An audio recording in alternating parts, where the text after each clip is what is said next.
श्री कृष्णाय नमः। श्री गोपीजनवल्लभाय नमः। श्रीमदाचार्य चरण कमलेभ्यो नमः। श्री गुसाई जी परम दयालवे नमः।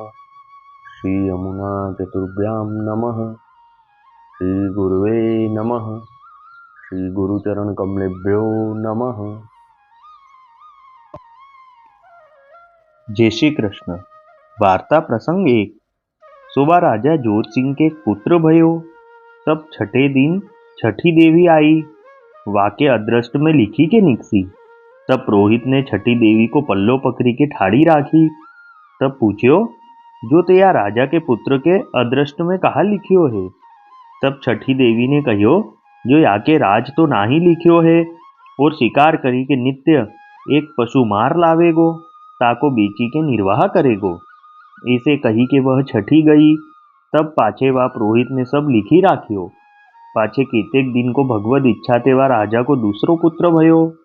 ताके छठी के दिना फेरी उहाँ आई के पुरोहित बैठियो। जो फिरी के छठी आई, सो अदृष्ट में लिखी के निकसी। तब वा पुरोहित ने वाको पल्ला पकड़ियो। तब फिरी के कहियो, जो याके अदृष्ट में कहा लिखियो है। तब वा समय छठी ने कहियो, जो याके हूँ राज नाही, और कछु उद्यम करी सके नाही। याते एक बांडिया बलद याके द्वारे सदा रहेगो, सो बलद पर लकड़ी के भारा लावेगो, सो बेची के अपनो निर्वाह करेगो। ता पाछे विधना तो गई। तब वह पुरोहित ने बेहू लिखी राखियो। ता पाछे केतेक दिन को राजा के एक बेटी भई। तब फिरी के विधना सो वह पुरोहित ने पूछियो, जो उहाँ कहा लिखियो है। तब विधना ने कहियो, जो यह वेश्यावृत्ति करेगी, तो एक बीचनी आके आए के रहे, तामे निर्वाह करेगी। ता पाछे पुरोहित ने वेहू दिन लिखी राखे। ऐसे सब बात लिखी राखी। पाछे भगवद इच्छा ते वह राजा तो मरियो। ता पाछे और राजा ने वाको गाम लूटियो और मारियो। सो लोग तो भागे। तब राजा के बेटा बेटी हु भागे, मन में डर पे, जो मती को हमको बंदी खाने में रोके, ताते भागे। सो मिली के एक संग हु न भागे। सो कोऊ कित ऐसे भागे। सो ये तीन भाई बहन हु न्यारे न्यारे गांव में रहे। सो केतेक दिन पाछे वा पुरोहित के मन में उनकी आई, जो वे तीन जीव तो देवी हैं, और वह दुख पावत होंगे, ताते उनकी खबरी लेते तो भली। भाव प्रकाश काहेते, वे तीनों लीला में सौभाग्य सुंदरी की सखी है। उनको नाम लीला, वीना, प्रवीणा है। ये तीनों श्री यमुना जी के यूथ की है। सो वह पुरोहित को इनके स्वरूप को ज्ञान है, ताते दया आई। ता पाछे वह पुरोहित उहाते चलियो। सो जहाँ वह बड़ो पुत्र रहतो, ता गाम में आयो। ता पाछे वाके स्थल को ढूंढी के वाके घर गयो। ता समय वह राजा को बेटा शिकार खेली के आवत हतो। सो पुरोहित को देखी के मन में बहुत ही दुख करी के रोयो, और कहो, जो मेरी यह अवस्था है। ता पाछे पुरोहित को आसन पर बैठारी के आज्ञा मांगी के शिकार बेचन को गयो। तब वहां बेची के पैसा चारी ले आयो। सो पैसा पुरोहित आगे धरे और कहो, जो हूँ पैसा ले आयो हूँ, सो सीधो सामग्री ले आए के रसोई करी के भोजन करो। तब पुरोहित ने कहो, जो यह पैसा तो तुम लेके अपनो निर्वाह करो, और मोको तो काहू बात की न्यूनता नहीं है। ता पाछे पुरोहित ने सब समाचार पूछे। तब वाने समाचार सब कहे। सो नित्य एक शिकार लियावत हूँ, सो बेची के 3-4 आवत हैं, कबहू 2 आवत हैं, ऐसे निर्वाह करत हूँ। तब पुरोहित ने कहो, जो सवारे तू शिकार को जाई, तब मोसो कहो, जो हूँ तेरे संग चलूंगो, और हूँ कहूँ ता पर तू चोट करियो। ता पाछे रात्रि को सोए रहे। तब प्रातःकाल उठी के पुरोहित हुआ के संग चलियो। सो मार्ग में पशु घने मिले। तब पुरोहित को पूछियो, जो इनको हो मारो। तब पुरोहित ने नाही करी, जो काहे मती मारे। ऐसे करत एक जल को बड़ो स्थल हतो, वहाँ एक वृक्ष नीचे छाया में दो बैठे। तब वाके मोहंडो आगे और पशु आवे। तब वह पुरोहित सो कहे, जो सुनो, याको 1/2 रुपया आवेगो। तब पुरोहित ने नाही करी। पाछे घने घने आवे, तो पुरोहित ने नाही करे। ऐसे करत हस्ती आईवे की बेर भई। तब 2 जने वा रूख पर चढ़ी के बैठे। तब बहुत हस्ती आए। तब वह पुरोहित ने तामे एक हस्ती दिखाई के कहो, जो या हस्ती को मारी। तब वह रजपूत राजा के पुत्र ने बाण चलायो, सो वह हस्ती को लाग्यो। तब वह हस्ती गिरियो, ता पाछे और हस्ती तो निकरी गए। पाछे वह रूप परते उतरी के वह पुरोहित ने कह्यो, जो याको मस्तक चीरी के याके मोती लेहू। तो वाने मोती काढ़ी लीने, पाछे मोती लेके दो जने घर आए। तब पुरोहित ने कह्यो, जो अब या मोतीन को तुम बेची आओ, रुपया 10,000 आवे तो दीजो। ता पाछे मोती बेचे, ताके 10,000 रुपया आए। तब आनी के पुरोहित के आगे राखे। तब पुरोहित ने कह्यो, जो सुनी, यह द्रव्य सुखते खाई के आनंद करो, हमारे तो कछु चाहिए नहीं। तुम तुम्हारे खर्चो और खाओ, और ऐसी रीति को हस्ती आवे तब तुम वाको मारियो, और काहू पशु को मती मारो। तेरे हाथ मोती आवेगो नाही, ताते वाही को मारियो। ऐसे कही के सीख दीनी। तो वह राजा को पुत्र वैसे ही करे। पाछे पुरोहित दिन 4 उहाँ रह्यो। ता पाछे पुरोहित ने वासो पूछ्यो, जो तेरो छोटो भाई कहाँ है। तब वाने ठिकानो बतायो। तब पुरोहित वहां ते विदा होई के चलियो। सो जहाँ वह राजा को पुत्र रहत हतो, ता गाम में आए के वाके स्थल जाई के उनने पूछ्यो। सो वह कहू गयो हतो। सो वाके द्वारे बैठी रह्यो। ता पाछे केतेक बेरी को वह लड़का बलद पर लादी के आयो। तब पुरोहित को देखी के मन में खिसियाई के दुख पायो। ता पाछे मिलियो और भेंटियो, कुशल समाचार सब पूछे। तब वह राजा के पुत्र ने सब समाचार कहे, जो एक बांडिया बलद है, सो या के ऊपर कास्ट ल्याय के बेची के निर्वाह करत हूँ। तब पुरोहित ने कह्यो, जो आज तू कास्ट हु बेचियो और बलद हु बेचियो, बलद पाछे घर को मती ल्यायो। तब ऐसो सुनी के वा को दुख लाग्यो। तब मन में विचारियो, जो देखो मेरे अदृष्ट की बात है, अब बलद बेचोंगो तो काल कास्ट काहे पे लाऊंगो, सो सिर पर लावनो पड़ेगो। बलद के रुपया कितेक दिन पहुँचेंगे, और जो कदाचित पुरोहित को कहो न मानूंगो तो ये श्राप देगो, ताते सर्वथा बेचनो तो खरो ही है। ऐसे विचार के कास्ट और बलद दो बेचे। सो बलद के रुपया 20 आए और कास्ट को आधो रुपया आयो। सो ल्याय के पुरोहित के आगे राखे। तब पुरोहित ने कह्यो, जो याको तुम खर्चो और खाओ, हमारे तो काहू बात की न्यूनता नहीं। ता पाछे वह रुपया उनके घर धरे और सीधो सामग्री ल्याय के रसोई चलती करी। पाछे पुरोहित को सीधो देन लागे। तब पुरोहित ने नाही करी, जो जब तुम राज ऊपर बैठोगे तब लेंगे, अब तो कछु हमारे चाहिए नहीं, काहू की अपेक्षा नहीं। तब वाने कह्यो, जो 100 बात तो या जन्म में दिसत नहीं। तब पुरोहित ने कह्यो, जो प्रभु जी सब कर्म करन समर्थ हैं, प्रभु को काहू बात की न्यूनता नहीं, ताते काल ही राज करोगे, मन में विश्वास राखो। ऐसे कहियो। पाछे सीधो सामग्री ल्याय के रसोई करी के ता पाछे सोए रहे। पाछे प्रातःकाल उठी के मन में विचारियो, जो आज माथे कास्ट लावने पड़ेंगे, बलद तो गयो। ऐसे विचारी के द्वार खोली के जहाँ नित्य वह बलद बांधतो, तहाँ ठोर पर देखे तो वैसो ही बांडो बलद बंधियो है। तब पुरोहित सो पूछ्यो, यह कहा है। तब पुरोहित ने कह्यो, जो तुम कछु चिंता मती करो, तेरे द्वारे ते बांडो बलद हटेगो नहीं, ताते सुखेन कास्ट बलद साथे बेची। ता पाछे वह कास्ट लेवे को बलद लेके चलियो। सो कास्ट ल्याय के सीधो बलद हु बेचियो। पाछे घर आए रुपया पुरोहित के आगे धरे। तब पुरोहित ने कह्यो, जो घर में धरी। ऐसे पुरोहित दिन 4 वहाँ रही के पाछे वाको पूछियो, जो तुम्हारी बहन कहाँ गति है, वह कहाँ है। तब वाने कह्यो, जो वे तो अमुक गांव में है और वेश्यावृत्ति करत हैं। तब वह वहाँ ते विदा हुई के चलियो। तो वह राजकन्या के गांव में आयो। ता पाछे वह पुरोहित वेश्या के घर गयो। तब वह पुरोहित को देखी के घनी लजानी। तब पुरोहित ने समाधान कियो, जो तुम काहे को दुख करत हो, ये तो भाग्य की बात है, तुम कहा करो, कहा चारो है। पाछे वह पुरोहित को सीधो देन लागी। सो पुरोहित ने नाही लीनो और कह्यो, जो मेरे तो न्यूनता नाही है। ता पाछे आप अपनी गांठी को सीधो ल्याय के तालाब पर जाई के स्नान करी के रसोई करी के श्री ठाकुर जी को भोग धरी के ता पाछे महाप्रसाद लियो। पाछे वह वेश्या के घर आयो।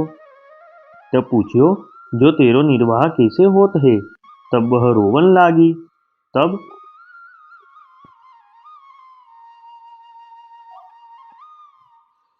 रोवत ते पुरोहित ने समाधान किए।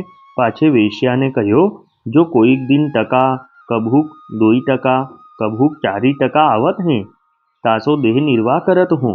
तब पुरोहित ने कहो, जो आज कोई तेरे आवे तो मोसो पूछी के वासो संग करियो। पहले पूछी के पाछे हामी भरियो।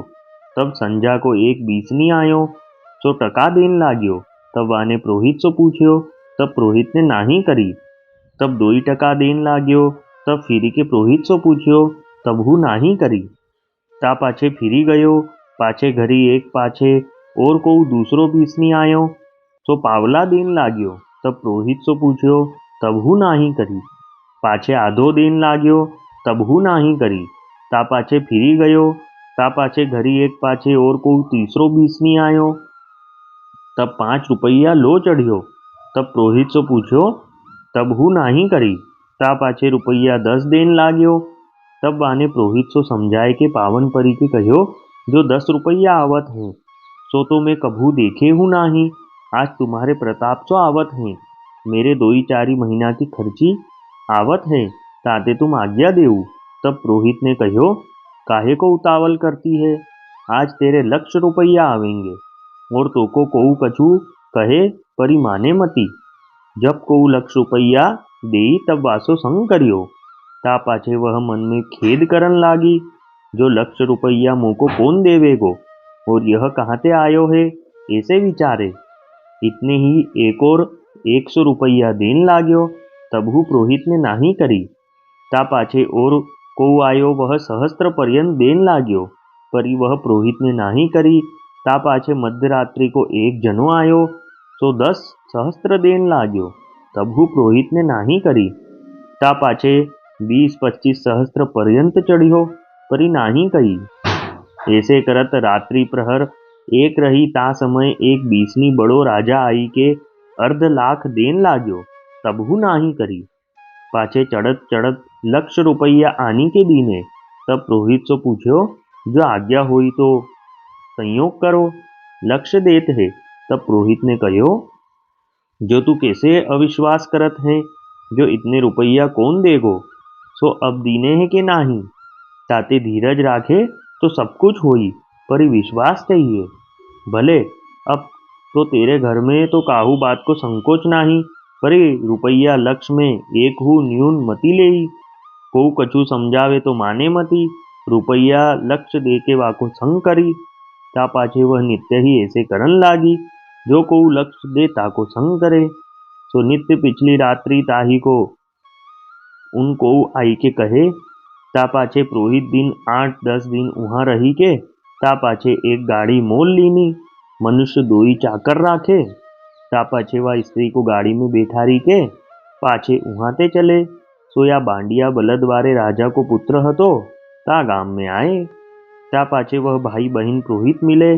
तब बाहू की गांठी द्रव्य थोड़ो सो भयो हतो, तो वहाँ ते वा पास हूँ एक गाड़ी मोल 3 बलद लीने। ता पाछे वहाँ ते चले। सो इनको बड़ो भाई रहत हतो। ता गाम में आए। ता पाछे वाकेहू पास द्रव्य घणो भयो। तब अश्वगज मोल लीने। पाछे अश्वार द्रव्य घणो भयो। तब अश्वगज मोल लीने। पाछे अश्वार मनुष्य बहुत चाकर मोल राखे और अपने देश को चले। तब बड़ो भाई और पुरोहित 2 जने हाथी ऊपर अंबारी में बैठे, और छोटो भाई घोड़ा पे अस्वार भयो, और वह उनकी बहन सो सुखपाल में बैठी। ऐसे राजनीति सो चले। तब मार्ग में बिधना देवी एक डोकरी को स्वरूप धरी के पावन सुंड में होई के इत उत निकसी। सो महावत बरजे, जो अरी डोकरी तू मरेगी, कौन है? इत की उत पावन सुंड के काहे को फिरियो करती है? डरपत नाही, इत की उत फिरियो करे है। पाछे महावत ने पुरोहित सो कहो, जो सुनो जी साहिब, यह डोकरी न जाने कौन है, सो मरीवे ते डरपत नाही। यह मरीवे को ही कहाँ आई है, जो हाथी के पाँव में होई के इत उत निकसती है।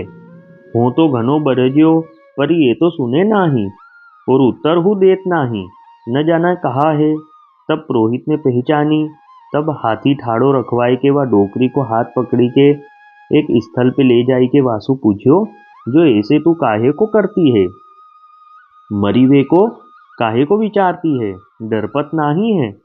तब छठी ने कहियो, जो हो मरो तो भले, पर यह आपदा ऐसी है, नित्य कहाँ ताई भुगतो, घने घने कुटिल सो काम करत हैं, परी हो सबन को सूधे करती हूँ, परी तुम मोको सूधी करी, तासो तुम सो और त्रिभुवन में नाही मिलियो। तब पुरोहित ने कहियो, जो ऐसी कहा है? तब विधना बोली, जो हो नित्य मोतीन को हस्ती कहाँते लियाऊं, और जो नाही लियाऊं तो मेरो लिख्यो मिथ्या होत है। सो त्रिभुवन में मेरो लिख्यो नाही फिरे, मैं लिखियो जो एक शिकारिया को नित्य मिले, और पहलो निशानो बान वृथा नहीं जाई, और तुम तो या को बरजियो, जो मोती के हस्ती बिना काहू को मारे मती, सो नित्य हो कहाँ ते लाऊं, और दूसरे के लिए नित्य बांडो बलत कहाँ ते ले आऊं, और वह स्त्री के लिए ₹1,00,000 वारो बीसनी कहाँ ते ले आऊं। सो मैं बहुत हैरान भई हूँ, ताते तुम हरिजन हो, सो हो तुम्हारे पावन पड़ती हूँ, जो तुम मोह को जीवाओ, मोह पर कृपा करो, और को हो तो मैं और हूँ उपाय करती, वा को दुख देती, परी तुम हरिजन हो, ताते मेरी कछु चले नाही, तो ऐसे निठुराई मती करो, ताते तुम इनको ऐसो नेम छुराई देऊ। तब पुरोहित ने कहियो, जो तुम वचन मोसो दे, जो मैं इनको राज सिंहासन पर बिठाऊं, तब तू मेरी आज्ञा ते इनको राजकाज में विघन मती करे, सहायता करी। इतनो वचन मेरो माने, तो मैं तेरी ये बात हूँ मानो, वाको नेम छुराई देऊं, और तेरो वचन हूँ सत्य रहे। तब विधना ने कहियो, जो मेरो वचन है, अब इनको हो राजकाज में विघन न करूंगी, और चाहना करी के राजकाज करूंगी। तब पुरोहित ने कहियो, जो काज करन हारे तो हमारे श्री गुसाई जी हैं, उनके प्रताप से सब भलो ही होई। ता पाछे विधना को विदाई कीनी। भाव प्रकाश, या वार्ता में यह संदेह है, जो या पुरोहित में अलौकिक सामर्थ्य हती, सो आगे हूँ राजा की वार्ता में कही आए हैं, ताते इनने ये तीनों के लेख को पहले ही तो क्यों न मिटाए, इतनो कष्ट काहे को पायो। तहाँ कहत हैं, जो यह पुरोहित को प्रभुन की दीनी सामर्थ्य है, सो चाहे विधाता के लेख हु मिटाई सकत हैं, परी भगवत इच्छा बिना यह मर्यादा कैसे मिटाई जाए, काहेते यह प्रभुन की बांधी मर्यादा है, सो वैष्णव वा को लोप कैसे करे। सो या पुरोहित ने मर्यादा हु राखी और अपनी सामर्थ्य हु जताई, सो हरिजन में यह सामर्थ्य है, जो विधाता हो उनके पाए पड़ती है, उनसे डरपती है, और आज्ञा पाई के कार्य करती हैं, यहू जतायो। सो सूरदास जी गाये हैं, सो पद राग धनाश्री, जाको नेक श्याम को बानो, ताके निकट न जाई, जन को कहाँ रंक कहा रानो, माला कंठ तिलक बिराजत, अरु चंदन लपटानो, शंख चक्र गदा पद्म बिराजत, सो कहा रहेगो छानो, रविसुत कहत पुकार पुकारी सुनी, के दूत अकुलानो, सूरदास कहत यह हित की, समझ सोच जिए जानो। सो प्रभुन के जनते यमहु डरपत है, सो यह ऐसी बात है, ताते वैष्णव ते सर्वोपरि कोऊ नाही, वैष्णव चाहे सोई करे, तामे आश्चर्य नाही, ताते विधाता नेहु या पुरोहित के वचन माने। पाछे वा पुरोहित राजा के पुत्र से कहो, जो अब कछु पशु पक्षी मारियो मती, मृतिका को तथा चित्र को बनाई के ताको दूरी धरी के निशान मारियो, और जीव मती मारियो। पाछे दूसरे पुत्र सो कहो, जो आज पाछे बलद मती बेचे, रहन दीजो, और वह बेटी सो कहो, जो आज पाछे ₹1,00,000 को अटकाव मती करे, जैसे पहले करती वैसे ही थोड़ो घनो लेके संग करी, परी को उत्तम वरण उत्तम पुरुष को संग करियो, नीच सो मती करे, ऐसे तीनों को समझाए के कहियो। पाछे उन दो ने अपनो देश छुराई सर करी राज करन लागे, और जो कछु पुरोहित कहे सो ही करे, आज्ञा प्रमाण रहे। ता पाछे श्री गुसाई जी को पुरोहित ने वह गांव में पधराए, तहाँ ये तीनों जने श्री गुसाई जी के शरणी आए और वैष्णव भये।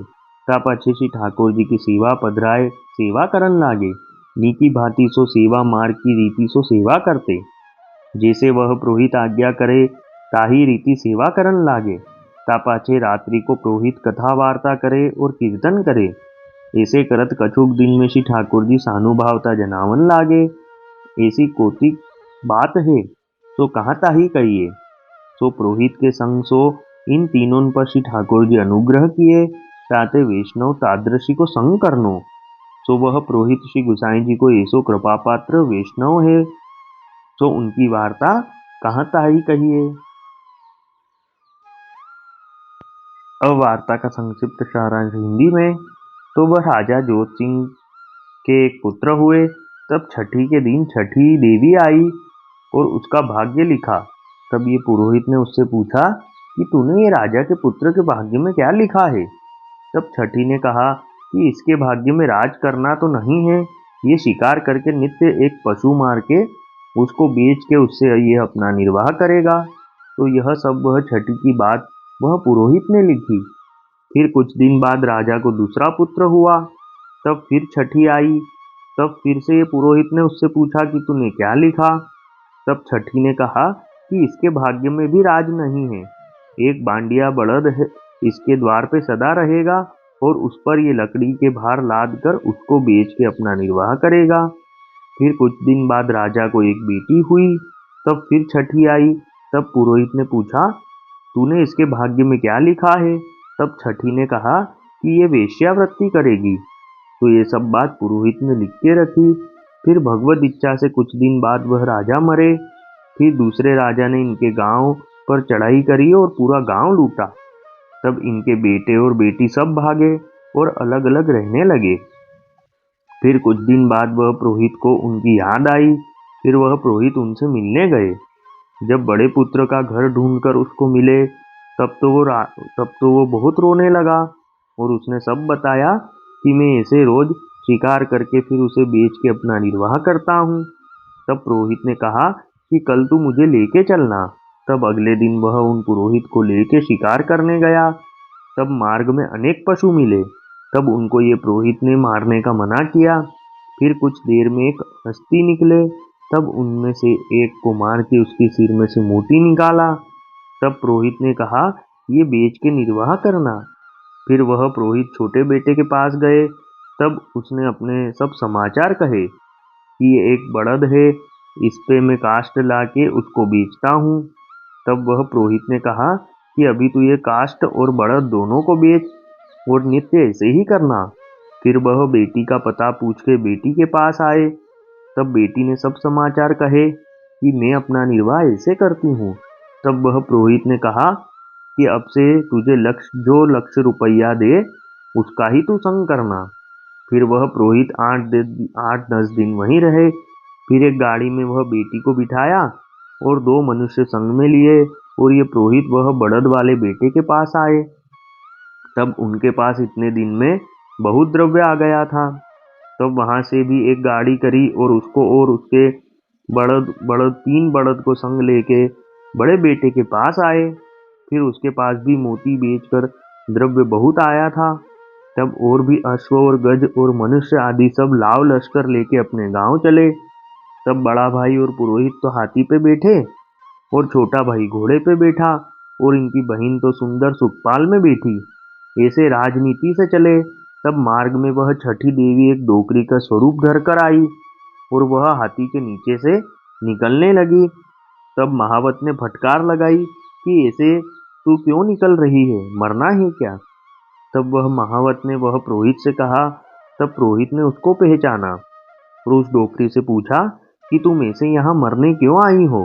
तब वह छठी देवी ने कहा कि मुझे बहुत कुटिल काम करने पड़ते हैं और मैंने अच्छे अच्छों को सीधा किया है, पर तुमने तो मुझे ही सीधा कर दिया, इसलिए आप जैसे मुझे त्रिभुवन में नहीं मिले। अब आप ही बताओ मैं नित्य ऐसी हस्ती कहाँ से लाऊं जिनके सिर से मोती निकले, और नित्य एक बड़द कहाँ से लाऊं, और नित्य 1 लाख रुपया देने वाले मनुष्य कहाँ से लाऊं। इसलिए अब मैं मरूं तो भला है, मैं नित्य इनके लिए सब कहाँ से लाऊं। मैं बहुत हैरान हूँ। इसलिए तुम वैष्णव हो तो मैं तुम्हारे पांव पड़ती हूँ, तुम मुझे जीवाओ। फिर वह पुरोहित ने कहा कि तू मुझे वचन दे कि मैं इनको राजकाज में बिठाऊं, तब तू इनको विघ्न मत देना। और सहायता करना। तब वह छठी देवी ने कहा कि मेरा वचन है, मैं इनको राजकाज में विघ्न रूप नहीं बनूंगी। फिर वह पुरोहित ने उन तीनों भाई बहन में से बड़े बेटे को कहा कि अब तू किसी को मत मारना, और छोटे बेटे को कहा कि आज के बाद बड़द मत बेचना, और वह बेटी को भी बोला कि अब इतना द्रव्य ले किसी का संग मत करना। फिर उन्होंने अपना गांव छुड़ा के फिर से राजकाज करने लगे। फिर वह पुरोहित ने उन तीनों को श्री गोसाई जी का सेवक करवाया, और श्री ठाकुर जी की सेवा पधरा के सब नित्य सेवा करते, और वह पुरोहित कथा वार्ता कीर्तन करते। फिर कुछ दिन में इनको श्री ठाकुर जी सानुभावना जनाने लगे, तो वह पुरोहित के संग से श्री ठाकुर जी इन पर अनुग्रह करते। इसलिए तादृशी वैष्णवों का संग करना चाहिए। तो वह पुरोहित श्री गोसाई जी के ऐसे कृपा पात्र भगवदीय हुए। वल्लभी वैष्णव सदा सुहागी, जो श्री वल्लभ शरणे आवे सो पूरण बड़भागी। गल तुलसा की माला सोहे, भाले तिलक रसाला। तापर वल्लभी मुद्रा सोहे, मुख बोले गोपाला। तन मन धन वैष्णव पर वारू, गाँव श्री गिरधर लाला। आज सभा में पूर्ण रहत हैं, सूरदास नंदलाला। वल्लभी वैष्णव सदा सुहागी। जय श्री कृष्ण।